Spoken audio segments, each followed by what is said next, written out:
தமிழ்நாட்டின் மிக முக்கியமான பிரச்சனையான விவசாயிகளுடைய கடன் முழுமையாக கடன் தள்ளுபடி செய்யப்படும் அப்படின்னு எதிர்பார்த்தாங்க.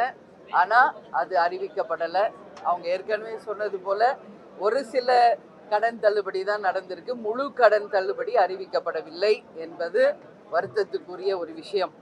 அதே மாதிரி நான் ஏற்கனவே சொன்னது போல நீர்மிகை மாநிலமாக தமிழ்நாடு உருவாக வேண்டும் என்று அதற்கான எந்த அறிவிப்பும் இல்லை. முதல்ல தமிழ்நாட்டின் நதிகள் நம்ம இணைக்கிறதுக்கும் நம்மளுடைய தமிழ்நாட்டிலே வருகின்ற நீரை எப்படி பாதுகாத்து அதை நாம் கடலில் வீணாக போய் கலக்காம அதற்கு என்ன செய்ய முடியும் என்பதை பற்றி அறிவிப்புகள் இல்லை.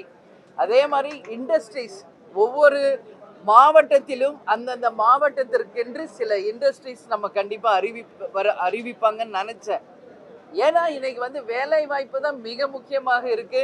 இளைஞர்கள் இன்னைக்கு நம்ம போய் பார்த்தோம்னா எங்கேயுமே வேலை இல்லைன்னு மக்கள் பேசுறத தான் நம்ம கேட்க முடிகிறது. எனவே ஒரு மாவட்டத்திற்குமான தொழிற்சாலைகள் என்னென்ன மாதிரியான தொழிற்சாலைகள் வர வேண்டும் என்ற எந்த அறிவிப்பும் இல்லை. வேலை வாய்ப்புகளுக்கு எந்த அறிவிப்பும் இல்லை. அது மட்டும் கிடையாது, 10 லட்சம் கோடி ரூபாய்க்கு மேலே கடனில் இருக்கு இன்னைக்கு தமிழ்நாடு. பட்ஜெட் அப்படின்னாலே ஒரு குடும்பத்திலிருந்து தொடங்கும். அந்த பட்ஜெட்டை எப்படி அந்த மாதம் நம்ம நிர்வகிக்கணும், நமக்கான வரவு என்ன, நமக்கான செலவு என்ன, இதை எப்படி நம்ம சரி செய்யணும், கடன்ல இருந்து எப்படி நம்ம பட்ஜெட்டை சரி பண்ண முடியும் என்பது ஒவ்வொரு குடும்பத்திலும் ஒவ்வொரு சமையல் அறையிலையும் 5.5 பட்டியிலிருந்து தொடங்கக்கூடியது தான் பட்ஜெட். இன்னைக்கு அதுதான் இன்னைக்கு ஒரு நாட்டின் பட்ஜெட்டாக வருது. அதனால இன்னைக்கு 10 லட்சம் கோடிக்கு மேல் தமிழ்நாடு இன்னைக்கு கடன்ல இருக்கிறது என்பதை வேதனையோடு நான் பதிய வைக்கிறேன். இந்த கடன் சுமையை குறைப்பதற்கு என்ன திட்டங்கள் என்பது எதிலும் அறிவிக்கப்படவில்லை.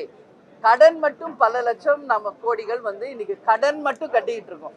அந்த கடன் சுமையையும் வட்டி சுமையையும் குறைப்பதற்கான அறிவிப்புகள் இல்லை என்பதும் வருந்தத்தக்கது. அதே போல இன்றைக்கு சில விஷயங்கள் நான் பாராட்டக்கூடிய விஷயம் என்னன்னா, நகர்ப்புற மேன்மைப்படுத்துவதற்காக நம்ம கூவம் நதியும் நம்மளுடைய நதிகளை சீரமைத்து அதை மேம்படுத்துவதாகவும், சாலைகள் சீரமைப்பு, அதுபோல மின்சாரம் இன்னைக்கு இல்லை தமிழ்நாட்டில். எங்க பாரு மின்சாரம் இல்லை. அது மட்டும் இல்லாமல் மின்கட்டண உயர்வு ஒரு பக்கம் இருக்கு. அதனால சோலார் சிஸ்டம் எல்லா இடத்துலையுமே அதை டெவலப் பண்ணணுன்ற ஒரு அறிவிப்பு. இன்னைக்கு போக்குவரத்து துறை பார்த்தோம்னா லாஸ்ட்ல போயிட்டு இருக்கு.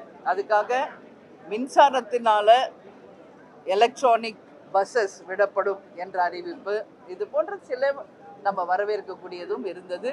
பட் இது எல்லாமே இன்னைக்கு சொல்லாக இருக்கிறது. இது செயல் வடிவம் பெறும் பொழுது அதை வரவேற்க தேமுதிக தயாரா இருக்கு. முதல்ல 10 லட்சம் கோடி கடன்ல இருந்து தமிழ்நாட்டை மீட்டெடுக்கணும்.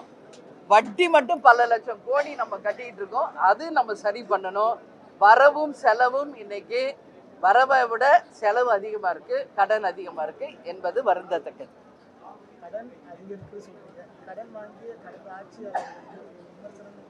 இல்ல அதுதான் கடன். இது இப்போ கடன் ஏறிக்கிட்டே போகுது, வட்டி ஏறிக்கிட்டே போகுதுன்னா அப்ப எப்படி இது? அவங்க இதுக்கு முன்னாடி இருந்த ஆட்சிகள் 3 லட்சம் 4 லட்சம் கோடியிலேருந்து இன்னைக்கு 10 லட்சம் கோடி ஆயிடுச்சு. இப்போ சில ஸ்கீம்ஸ் அறிவிக்கப்பட்டதுனால மேலும் ஃபர்தராக ஒரு 1 லட்சம் கோடி அதிகமாக தான் செலவு வருது இப்போ. ஸோ செலவு பற்றி பேசுகிறோம், பட் வரவு என்ன? இந்த கடனை எப்படி குறைக்கிறது, வட்டி எப்படி குறைக்கிறது என்பதற்கு எந்த வித அறிவிப்பும் இல்லை என்பது வருத்தத்தோடு நம்ம சொல்லிக்க வேண்டிய விஷயம். பட்ஜெட்டை பத்தி நான் அதான் சொல்றேனே. இல்ல ஒரே வார்த்தையில நம்ம சொல்லணும்னா, கடன் இல்லா தமிழ்நாடு வரணும், வட்டி இல்லாத தமிழ்நாடு வரணும். அதற்கான அறிவிப்பு இல்லை என்பது வேதனைக்குரியது. ஏன்னா கடன் இல்லாத நாடு தான் சுமை இல்லாத நாடு.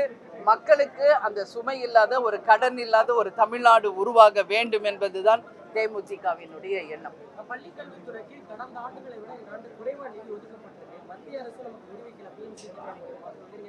அதான் அவங்க சொன்னாங்க. மத்திய அரசு இந்த நிதிகளை எல்லாம் ஒதுக்கும் பொழுது பல்லாயிரம் கோடி நமக்கு கடன் சுமை குறையும், அதை நம்ம கேட்டு பெறுவோம் என்பதையும் அவங்க சொல்லியிருக்காங்க. இன்னைக்கு தான் அறிவிச்சிருக்காங்க.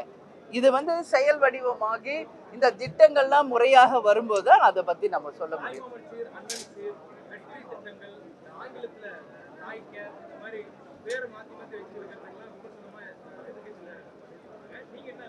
இல்ல, என்னை பொறுத்த வரைக்குங்க, இது வரைக்கும் தமிழ்நாடை ஆட்சி செய்த எல்லா முதலமைச்சர்களுடைய ஸ்கீம்ல மக்கள் போற்றுகின்ற, மக்கள் வரவேற்கின்ற ஸ்கீம் அப்படியே தொடரணும். அது எந்த ஸ்கீமா இருந்தாலும் சரி.